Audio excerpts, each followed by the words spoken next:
첫 번째 최강 인터뷰 시작하겠습니다. 보수의 심장, 보수의 텃밭이라고 불리는 지역이 있죠.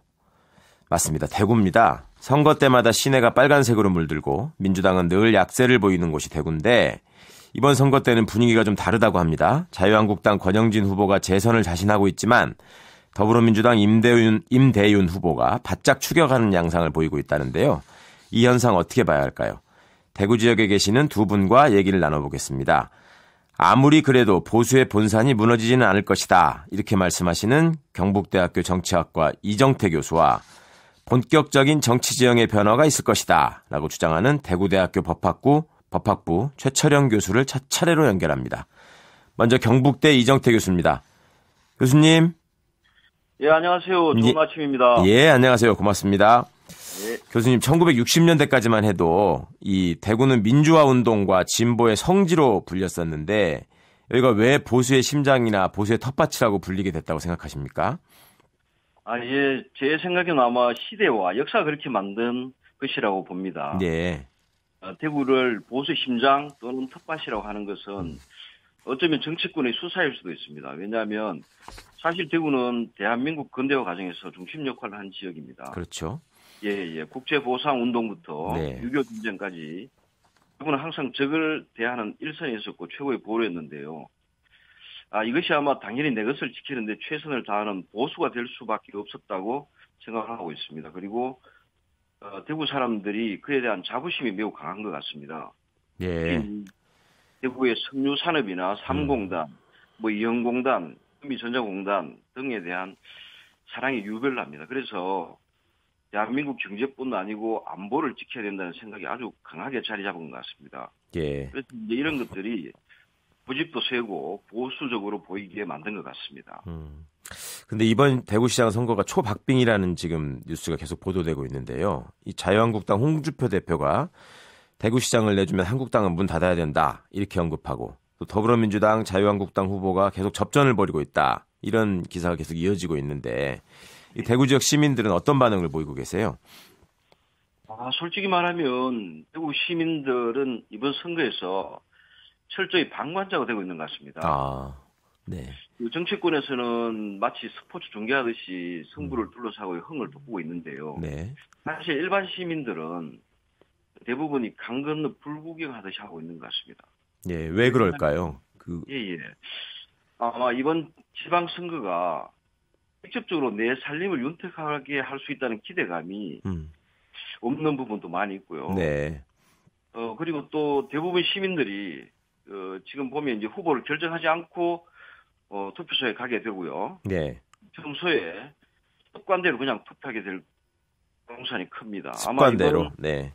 습관대로. 그래서 익숙한 사람이 유리하게 투표하게 될 가능성이 큽니다. 특히 이제 최근에 보이는 이제 바람들을 보면 네.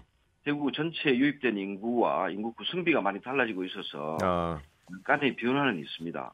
구성비가 어떻게 달라지고 있나요? 젊은 층이 늘어나고 있다는 말씀인가요? 아니면 노년층이 더 증가한다는 말씀? 젊은 층이 많이 늘어나고 실제로 이제 노인 인구가 조금 줄어들고 있는 상황이죠. 그렇습니까? 예. 아무래도 이제 박근혜 전 대통령 탄핵에 대한 충격, 또 지역 경제의 어려움, 또 그간 쭉 지지를 보내왔던 자유한국당에 대한 실망 이런 것들이 복합돼 있다고 보는 분석이 좀 많은 것 같은데 동의하시나요? 예. 실제로 여러 가지 그런 복합적인 요인이 작용하고 있는 것은 사실인 것 같습니다. 네. 그러나 이제 이 핵심은 보면 누구의 탓이 아니고 네. 전체적으로 이제 정치에 대한 성실감이 가장 큰 이유인 것 같습니다. 상실감. 네. 예, 정치에 대한 기대가 컸었는데 거기에 대한 상실감이 컸고요. 네. 그리고 실제 우리 대구 지역만 보면 상당히 어려운 상황이거든요. 네. 예를 들어 지난 겨울에 그 붕어빵 실종 사건이 있었습니다. 네. 예. 보면 길거리에 붕어빵이 없어진 게 원자재 가격이 올랐다고 이야기를 하는데 사실은 붕어빵조차 쉽게 사 먹을 수 없을 정도로 주머니가 비고 있습니다. 아하. 네. 이 시민들이 그 선거에 어떤 기대를 걸 수 있을지는 우리가 알 수 없는 그런 상황입니다. 예, 그렇군요. 지금 과거와 달리 그 현재 집권에 대한 민주당에 대한 거부감이 좀 줄어든 거 아니냐 이런 분석도 있던데 어떻게 보세요? 예, 그런 부분도 많이 지금 반영되고 있는 것 같습니다. 아, 그렇습니까? 예, 예. 사실 대구 시민들은 원래 특정 정당에 대한 거부감 같은 것은 보이지 않았는데, 네. 사실 이번 선거에서는 달라진 점이 민주당에서도 후보들을 많이 냈습니다. 네. 그리고 플랜카드나 여러 가지 정성을 들이기 때문에 인기가 많이 좋아진 것 같아요. 나름 활발하게 선거운동을 하고 있군요. 네네. 그래서 그전에 보면 지역구마다 제대로 후보조차 내지 못했거든요. 네. 이제 그래서 우리 지역으로 이야기하면 그럴 물건이 많이 있는 대형 쇼핑센터 분들이 가는 이유하고 비슷하지 않을까 이렇게 생각합니다. 네네. 자, 교수님 말씀을 들어보면 대구에 분명히 변화의 바람은 불고 있다. 그렇지만 과거 습관대로 투표할 것이다. 결국 보수 지지층의 결집은 무너지지 않을 것이다. 이런 분석이신 것 같은데요. 네. 이번에도 보수층이 또 그대로 승리한다면 대구 지역에는 어떤 영향이 있을까요? 아마 제 생각은 현재 새로운 바람이 불고는 있지만 네. 아직은 강도가 너무 약하다고 보여집니다. 강도가 약해서, 네. 네. 그래서 남북 관계 개선이나 여러 가지 좋은 바람들이 있는데 네. 그것이 표로 연결되기에는 시간이 좀 부족한 상황이고요. 네. 그리고 이제 우리 정치학적으로 보면 대부분 사람들이 한 번 찍은 표에 대한 충성도가 아주 강하고 길게 나타납니다. 아, 예. 그런 부분이 우리가 이제 고려해야 될 부분이고, 특히 이제 사실 마오쩌둥이 과거에 문화대혁명 시기에 홍위병을 동원한 것도 예. 전 세대들의 의식을 바꾸기가 힘들거든요. 예. 결국 이제 세대 교체를 시도할 수밖에 없었던 것인데, 대구 지역 시민들로 이야기하면 보수 지지층에 결집하는 것이라기보다는 각자가 평생 동안 가져온 생각을 지키려 하는 게 중요한 것 같습니다. 예. 평소의 생각을 지키려 할 것이다.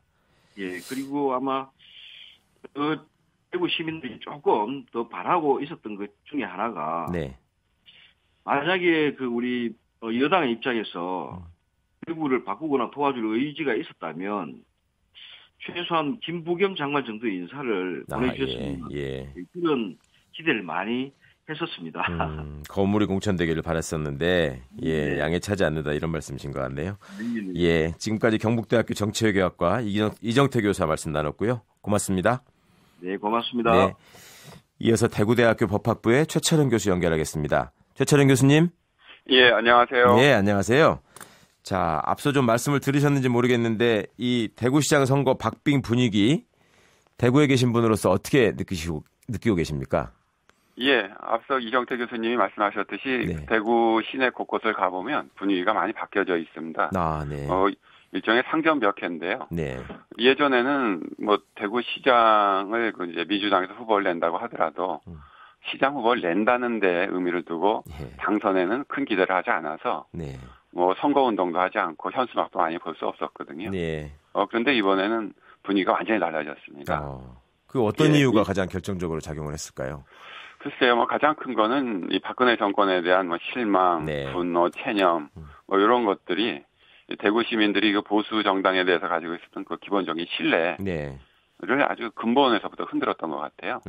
또 두 번째 중요한 이유는 이제 문재인 정부가 성공적으로 국정 운영을 하고 특히 한반도 평화 정착과 관련된 남북관계 개선이 아주 가시적인 성과를 눈으로 보여주니까 믿음이 생긴 거죠. 그 두 가지가 가장 크다고 봅니다. 그러면 실제 대화에서도 어떤 박근혜 대통령에 대한 실망, 문재인 대통령에 대한 기대 이런 거를 실제로 표현하시는 분들이 많이 늘어나고 있나요? 많이 있죠. 이 시내에 가보면 이제는 예전은 박근혜 대통령이 불쌍하다 구속되고 난 뒤에도 이런 동정 여론이 많았었는데요. 이제는 동정 여론 자체도 많이 사라졌습니다. 그리고 문재인이 잘한다. 라고 하는 역시 남북관계 한반도 평화 이것들은 어떻게 보면 진보 어떤 개혁 정권이 잘하는구나 하는 평가들도 있는 것 같아요. 대구 지역에 그런 변화가 느껴진다는 게 하여튼 타 지역 사람들로는 놀라운 일이다 이런 평가들이 분명히 있는데요. 근데 이런 변화의 조짐이 지난 2014년 지방선거 때부터 시작됐던 거 아니냐. 당시에 김부겸 후보가 낙선하기는 했지만 높은 득표율을 기록하면서 아슬아슬하게 떨어졌다.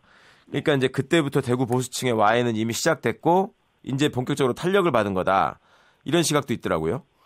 예, 뭐 그렇게 보시는 분도 많이 계시더라고요. 네. 하지만 저는 개인적으로 네. 당시 김부겸 그 후보가 한 40% 받아서 아주 기록적인 득표율을 올리긴 했는데 그랬었잖아요. 네. 그거는 이 보수층, 대구 보수층의 와해라기보다는 네. 김부겸 장관의 개인적인 역량, 또 그동안 뭐 재수 삼수라면서 네. 대구에 대한 그 충성도를 보여줬거든요. 네. 그에 대한 동정표 이런 것들로 오른 것이지 그때 이 김부겸 장관의 그 투표가 보수층 와해를 의미하는 건 아니다 이렇게 보고 있습니다. 예. 개인적인 역량이었다.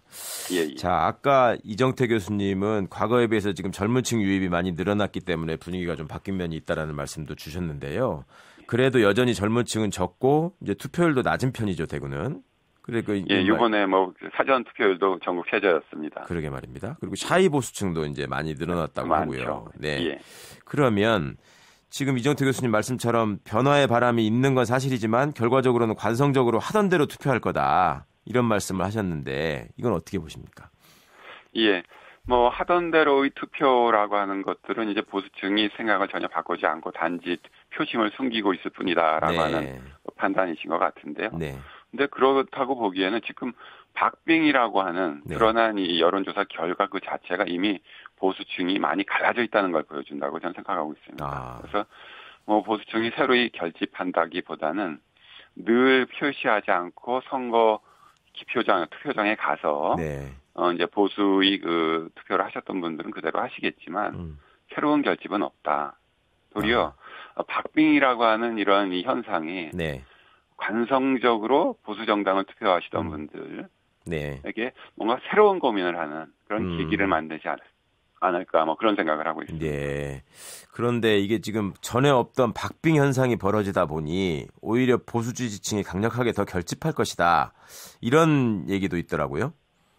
그러니까 이 보수의 그 결집이라고 하는 것은 뭐 이렇게 스윙 투표 비슷하게 이렇게 저렇게 고민을 하시던 분들이 그러면 안 되고 우리 보수 살려야 되니까 보수로 찍자 이런 고민이 이제 결집이라고 저는 생각하는데요. 지금 그렇지 않고 고민하시던 분들은 고민하시다가 결국 투표를 안 하시거나 아니면 고민하다가 그래도 보수가 그동안 너무 못했다 이건 뭐 평가 받아야 된다고 생각하시고 다른 결심을 하실 수 있는 이런 상황이지. 뭐 새로운 결집이다. 뭐 이런 위기, 그러니까 보수가 위기다라는 생각 자체가 그게 크지 않다고 저는 생각하고 있습니다. 그러니까 결집을 할 보수가 만한 못했기 때문에 평가 받아야 된다. 이 생각이 더 큰 거죠. 그러니까 교수님 보시기에는 결집을 할 만한 이슈나 구심점 자체가 없다. 이렇게 보시는 맞습니다. 거군요. 네. 그러면 지금 당 지지율을 보면 말입니다. 지금 정당 지지율만 보면 민주당 지지율이 한국당을 오차범위 안에서 앞서고 있다는 지금 결과가 많이 보도가 됐었거든요. 그러면 이게 이제 후보들 간의 승부에도 아무래도 영향을 미칠 텐데 어떻게 될 거라고 예측하십니까? 결과적으로 대구시장 선거는. 대구시장 선거의 정당 지지율, 특히 민주당 지지율이 이제 후보에겐 큰 도움이 되겠죠. 하지만 지금 민주당 또는 문재인 정부가 조금 그 관심을 가져야 될 것은 문재인 정부 집권 초기보다 정당 지지율, 민주당 지지율이 많이 떨어졌다는 겁니다. 오히려 떨어지고 있군요. 많이 떨어졌죠. 예전에는 뭐 48%, 50% 가까이 됐다가 지금 35% 내밖에 안 될 테니까. 그거는 이 내부적으로 이 TK 패싱에 대한 그런 그 어떤 인식 이런 것들 또 실망 이런 부분들이 점점 커지고 있는 부분도 있거든요. 서운한 마음이. 서운한 마음. 그런 것들로 인해서 아마 이 정당 지지율이 그렇다고 뭐 선거를 뒤집을 만큼 그렇게 높은 지지율은 지금 아니잖아요. 한국 민주당 지지율이. 그렇다고 하면 뭐 결과에는 크게 영향을 미치지 못할 거다 이런 생각을 갖고 있습니다. 그럼 결과적으로는 보수 정당이 승리할 가능성이 여전히 높다. 이런 그렇게 보이죠. 그러면 결과적으로 그렇게 여전히 자유한국당 후보가 승리를 한다면 대구 지역 사회에는 어떤 영향을 미치게 될까요? 뭐 한국당이 승리한다고 해도 아마 승리는 승리가 아닐 겁니다. 아마 기존 정치 지형의 그 마지막 체면 치레 정도에서 끝이 나고 앞으로 대구 지역 사회는 굉장히 역동적인 그 활기가 올 것 같아요. 왜냐하면 보수 정당도 이제 한계를 확실히 인정했기 때문에 아마 다른 방향을 모색하지 않으면 안 될 테고 민주당 입장에서는 아마 기초단체장이나 뭐 시군 의원 많이 낼 거거든요. 네. 그러면 지역의 활기는 확실히 살아날 거다 이런 생각을 하고 있습니다. 네. 하여튼 박빙의 상황이 좋은 영향을 미칠 것이다. 예. 교수님 짧은 질문으로 드려야 될 것 같은데 그 권영진 시장이 유세 중에 초반에 왜 다쳤다 이런 보도가 있지 않았습니까? 그리고 이제 일각에서는 아니다 헐리우드 액션이다 이런 말도 있었는데 지역에서는 전반적으로 어떻게 보편적으로 보시나요? 글쎄 큰 어떤 중요성을 갖고 있는 그런 뭐 이슈가 된 것 같지는 않고요. 일종의 해프닝으로 인식하고 있는 것 같습니다. 특별히 뭐 동정표를 얻는 것도 아니고요. 그 사태 때문에. 크게 득표에 뭐 유불리는 없을 것 같습니다. 네, 감사합니다. 감사합니다. 대구대학교 최철현 교수님과 말씀 나눴습니다.